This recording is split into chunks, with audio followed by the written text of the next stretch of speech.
English learners, welcome back to English Pod. My name is Marco. And I'm Erica. And today we're bringing you part 2 of the presidential farewell speech of President Eisenhower.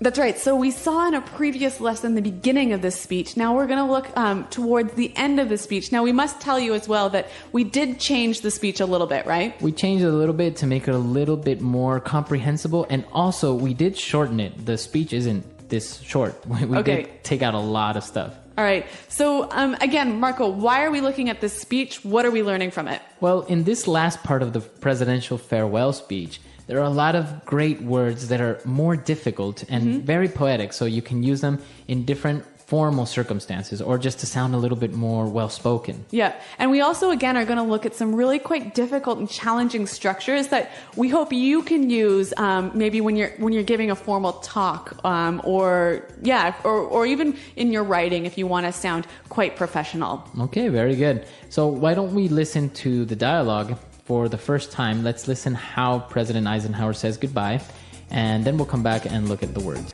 We now stand 10 years past the midpoint of a century that has witnessed 4 major wars among great nations. 3 of these involved our own country.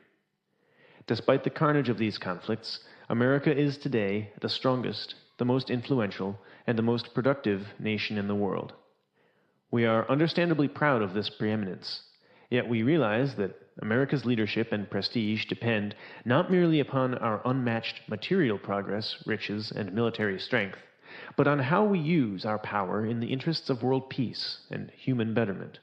Throughout America's adventure in free government, such basic purposes have been to keep the peace, to foster progress in human achievement, and to enhance liberty, dignity, and integrity among peoples and among nations. We pray that peoples of all faiths, all races, all nations, may have their great human needs satisfied, that those now denied opportunity shall come to enjoy it to the full, that all who yearn for freedom may experience its spiritual blessings, that those who have freedom will understand also its heavy responsibilities, that all who are insensitive to the needs of others will learn charity, that the scourges of poverty, disease, and ignorance will be made to disappear from the earth, and that in the goodness of time all peoples will come to live together in a peace guaranteed by the binding force of mutual respect and love. Now, on Friday noon, I am to become a private citizen. I am proud to do so. I look forward to it. Thank you, and good night. Well, that certainly was a very moving speech, hey? Very moving and to a certain point a little bit religious, huh? Yeah, I think we'll talk a little bit about that a little bit later, but let's concentrate on the language now. So we'll go to language takeaway. Language takeaway. All right, on language takeaway today, we'll start with our first word, and it's preeminence. All right, we are understandably proud of this preeminence. A preeminence. So preeminence, what is this? Basically, it's the state of being the leader of something. Okay, so in this case, America was the preeminent nation. Right, so they were coming up, they were very prosperous, so they had a preeminence in the world. All right, so I think we can see here, you can use this as an adjective, a preeminent nation, or as a noun, an uncountable noun, the preeminence of our state. Very good. Since we can use this word as a noun and an adjective, why don't we listen to some more examples so we can get a better understanding of it? Example 1. Now please welcome Dr. Frank Hicks, the world's most preeminent expert on nuclear biology. Example 2. He's been a leader in his field for 25 years, and his preeminence has never been questioned. Example 3. Carol Dixon is one of the most preeminent experts in green technology. All right, well, Eisenhower's talking about all of the things that the American people had done since they became a free nation, and one of these things was to foster progress in human achievement. Foster progress in human achievement. Well, I like this verb a lot, to foster something. So if I say to foster progress or to foster something, what am I saying? To help something grow and develop. To take care of it, to nurse it. Yeah. We very commonly hear this word associated with children, right? A foster child. Yeah. So what's that? If you have a foster child, you are basically taking care of a child because the parents can't look after him. It's not like adopting because it's not actually legal. It's just that you're helping somebody out by raising this child. Right. So we can see the connection there, a foster child to foster something. But this is really a great word, and I think it would help to give a couple of examples of how we could use it. So for example, I can say our company is looking to foster better creativity in the workplace. Or we could say, here at Praxis Language, we foster the development of your English. Very good. So the word foster. Now, moving on, in his speech, he was talking about nations and faiths and different types of groups, and he said, all who yearn for freedom. All right, this is a great phrase. All who yearn for freedom. To yearn. So to yearn for something. Now, if I yearn for freedom or I yearn for something, it's basically that I really want it in my heart. Yeah, you really wish for it in a way that's almost painful. You want it so badly. Now, you wouldn't say like, I'm yearning for ice cream, would you? No, unless you were locked up in prison and hadn't had ice cream for 55 years. Exactly. So it's usually related to something that's very difficult to get or something like freedom or yearning for... That's really important. Exactly. Something very important. And now for our last word, President Eisenhower was talking about charity, he was talking about freedom, and he mentioned the scourges of poverty. Okay, so scourges. The scourges of poverty. Scourges is a really difficult but interesting word. So why don't we hear a few more examples to help us understand it? Example 1. Malaria is a disease that continues to be a scourge to the developing world. Example 2. One day we hope to eliminate the scourge of cancer. Example 3. NATO promises to wipe out the scourge of terrorism. So as we can see, the scourges of something basically is the cause of pain or suffering. So now relating it back to the text, we see scourges of poverty. Yeah, scourges of poverty, scourges of disease, and scourges of ignorance. All right, so we can see that poverty, ignorance, and disease cause a lot of really terrible things, right? Exactly. So that's why we say they are scourges. Okay, so scourges. Now, so that brings us to the end of our words for takeaway today. But, as we talked about earlier, we've got some really difficult and interesting structures to look at now in Fluency Builder. Fluency Builder. Okay, so in Fluency Builder, we'll start off with the very first sentence of the paragraph.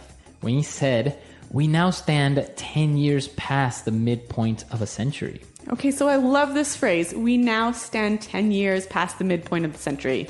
Now, it's interesting because he is making reference to the future in the present.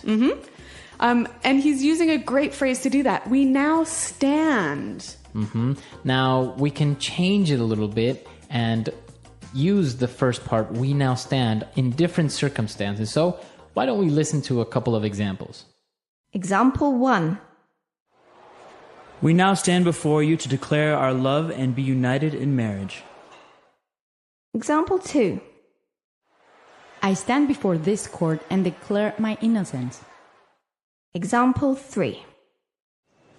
Together, we now stand before this great challenge and we will fight arm in arm to defeat poverty. All right, so you can see that this is a wonderful phrase to use maybe in a formal speech, right? Right, or a wedding again, or a formal ceremony. Yeah. So, and it gives you this idea, this sort of very poetic image of people sort of almost standing at the cliff, standing before the, some big change that's about to take place. Exactly. So 10 years past the midpoint of a century, the United States has witnessed 4 major wars, right? Okay.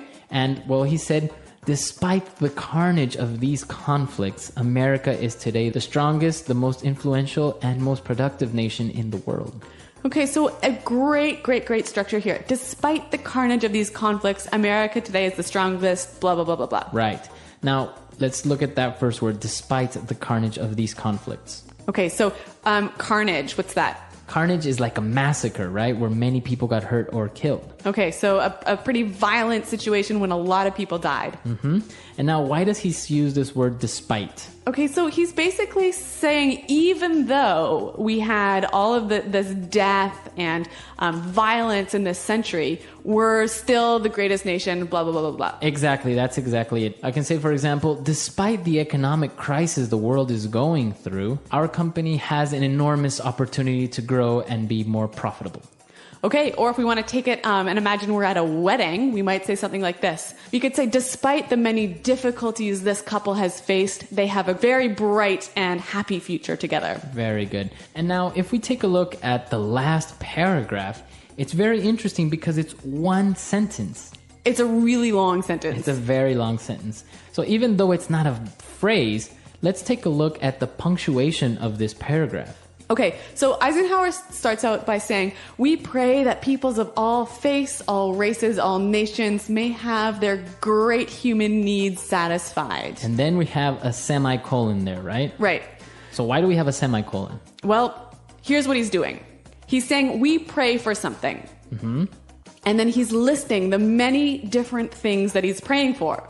Okay, so it's basically a list. Yeah. Okay, so we know that when you're writing a list, we commonly use commas between all the things that are in this list. But here, because they are long and complex ideas, a comma is not enough. Right. You need a semicolon. Okay, so we can see here from the text that the semicolon is a great way to separate ideas, big ideas, complex ideas in a list. Exactly. So you can use it and not necessarily have to end your sentence or that each idea become one sentence. You can all just make it in one big sentence. Yep. You know, and actually I remember back to high school, Marco, my teacher told me, hey, if you throw in a few semicolons into your writing and do it properly, you'll really impress people. All right. So this is good advice that you can take and throw in a couple of semicolons, a little bit of commas here and there, and it'll look like you really know how to write. Yep. Okay. So with that in mind, why don't we listen to what Eisenhower wrote one last time? We now stand 10 years past the midpoint of a century that has witnessed 4 major wars among great nations.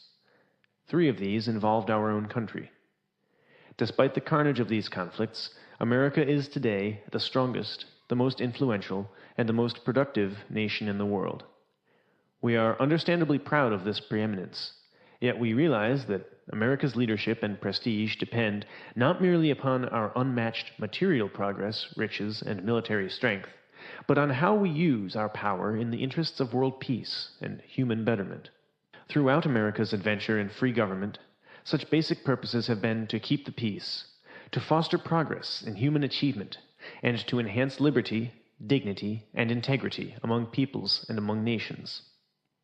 We pray that peoples of all faiths, all races, all nations, may have their great human needs satisfied, that those now denied opportunity shall come to enjoy it to the full, that all who yearn for freedom may experience its spiritual blessings, that those who have freedom will understand also its heavy responsibilities, that all who are insensitive to the needs of others will learn charity, that the scourges of poverty, disease, and ignorance will be made to disappear from the earth, and that in the goodness of time all peoples will come to live together in a peace guaranteed by the binding force of mutual respect and love.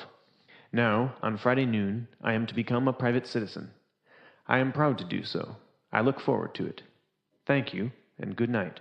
All right, we're back, and we're here again with Pete, our voice actor for the second part of the dialogue. And Pete, we have a couple more questions for you today. Cool. So I hear in Eisenhower's speech that he keeps referencing God. Like he keeps saying, I pray, blah, blah, blah, blah, blah. He said Godspeed, blah, blah, blah, blah, blah. So what's up with that? Why is he talking about God? Well, this is a very interesting question. Traditionally, America has had a really clear boundary between church and state, and you'll hear a lot of rhetoric these days that says, you know, we're a Christian nation and we were founded as a Christian nation. Well, that's baloney.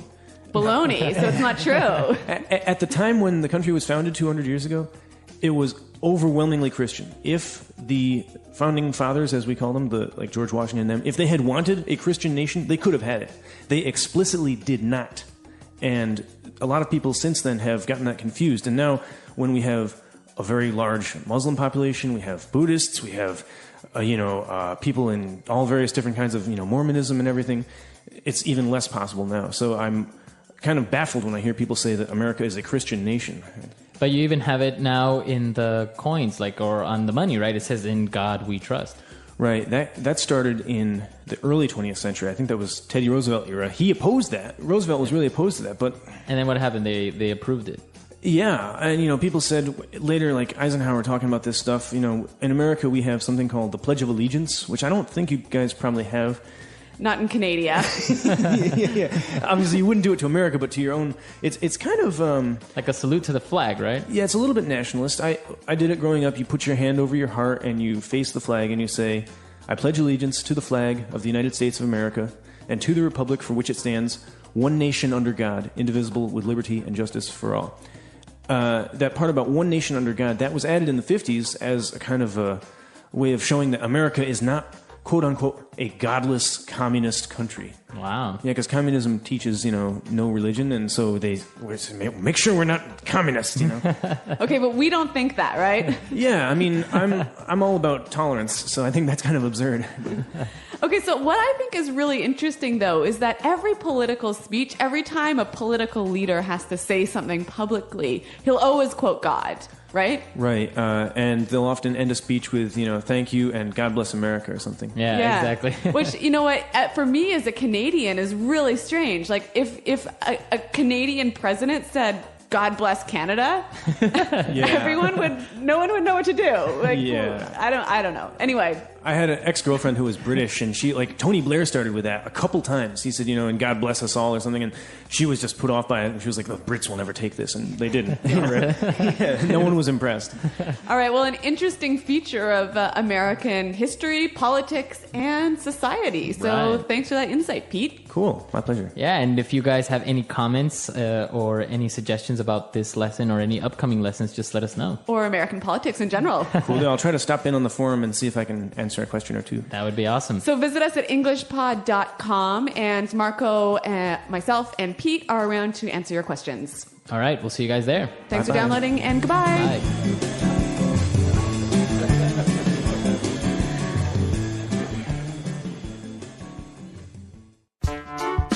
The English Pod Audio Review. Listen to the meaning, then say the vocabulary word. To help something grow or develop. Foster. Badly affected by disease, pain, grief, etc. Stricken. To feel a strong desire or wish for something. Yearn. In U.S. politics, a member or supporter of the Democratic Party, the more liberal of the two main political parties in the U.S. Democrat.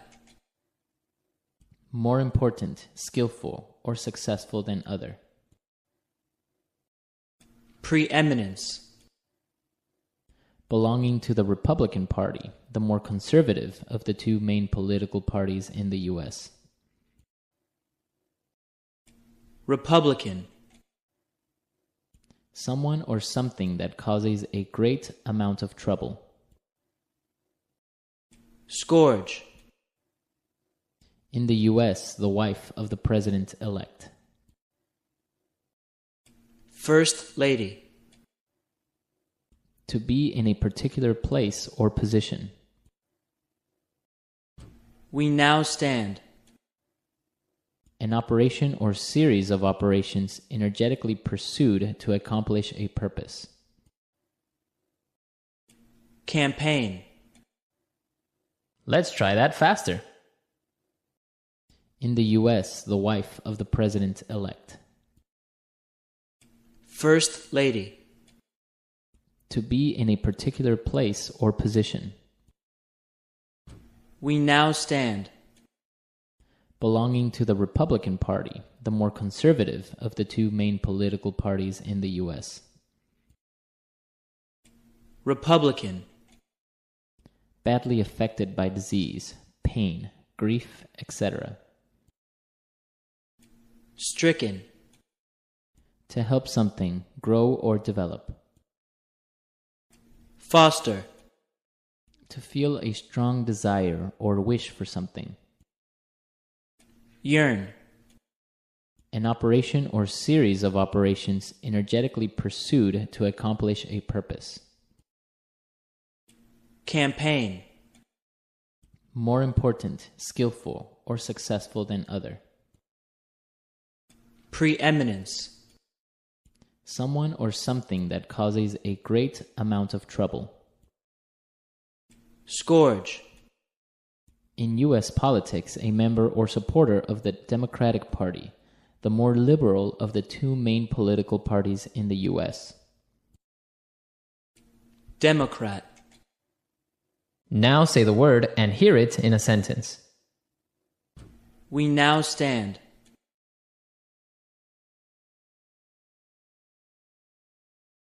We now stand before you to declare our love and be united in marriage. We now stand.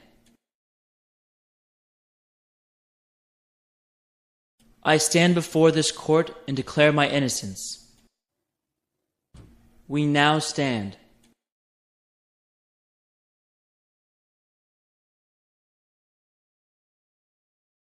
Together, we now stand before this great challenge, and we will fight it arm in arm to defeat poverty. Yearn.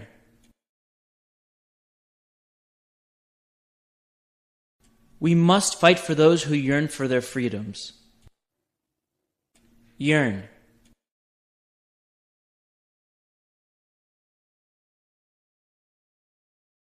In the pasts of all great men, you will find a yearning to learn and to succeed. Yearn.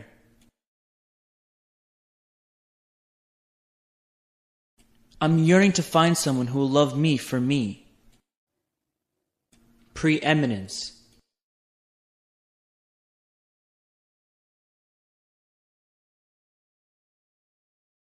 Now, please welcome Dr. Frank Hicks, the world's most preeminent expert on nuclear biology. Preeminence.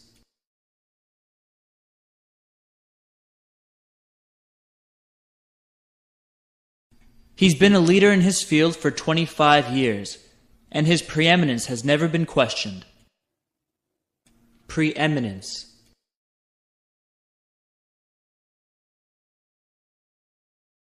Carol Dixon is one of the most preeminent experts in green technology. Foster.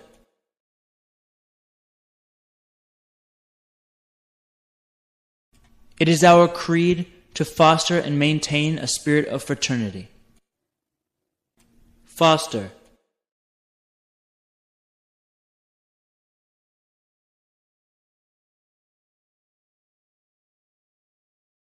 To restore our country to the glory of its past, we must foster an attitude of determination in social service. Foster.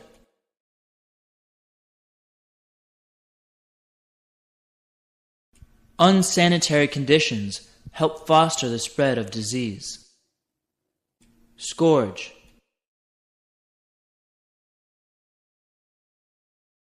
One day we hope to eliminate the scourge of cancer. Scourge.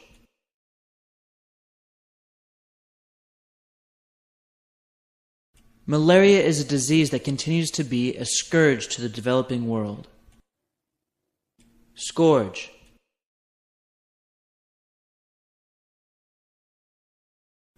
NATO promises to wipe out the scourge of terrorism.